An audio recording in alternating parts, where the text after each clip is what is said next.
What if the customers filling your shop every single day are the exact reason your bank account is empty at the end of the month? Daniel found out the hard way, until a stranger asked him one question he had never thought to ask himself.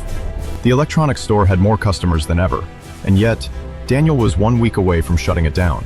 Every hour, the place filled up, people picking things up, putting them down, asking, "Can you do any better on price?" And he usually did, because more customers meant more sales, and more sales should have meant growth to him. But his bank account told a different story. One morning, he printed the numbers again. Revenue up, profit almost gone. Late afternoon, during the rush, a man stepped inside. He watched the crowd, the bargaining, the constant lowering of prices. When the line cleared, he picked up an item and asked, "Is this your best price?" Daniel answered automatically, "I can knock 10% off." The man nodded, but didn't buy. Instead, he looked around the busy store. "You've got a lot of customers," he said. Daniel let out a quiet breath. "Yeah, but it's getting harder every month." "How?" the man asked. Daniel hesitated, then admitted it. "I'm selling more than ever, but I keep lowering prices to attract customers." The man smiled slightly. "That's your biggest mistake." Daniel frowned.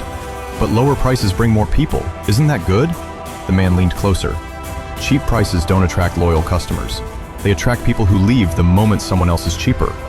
Daniel glanced at the door, where a customer was already comparing prices on his phone. The man continued, "You're not building a business, you're building a discount habit." Daniel didn't respond. The man gestured toward the crowded store. "Half of these customers aren't making you richer, they're making you busier and poorer." The words landed heavier than expected. "So what should I do?" he asked quietly. The man answered without hesitation. "Raise your prices, improve your value, serve fewer but better customers." Daniel looked unsure. The man finished, "Profit doesn't come from crowds, it comes from the right customers." He paid full price for the item in his hand, no bargaining, and walked out. The store returned to its noise, but Daniel didn't. That night he made one change. Not everything, just a few products. He removed the discounts, raised prices slightly, started explaining value instead of negotiating. The first week was uncomfortable. Fewer customers, more silence. But the ones who stayed listened. They asked questions. They returned. By the end of the month, Daniel checked his numbers again. Revenue dipped slightly. Profit doubled. For the first time, the business wasn't just busy, it was working. He finally understood something most people miss. Being crowded doesn't mean you're growing. Being cheap doesn't mean you're competitive.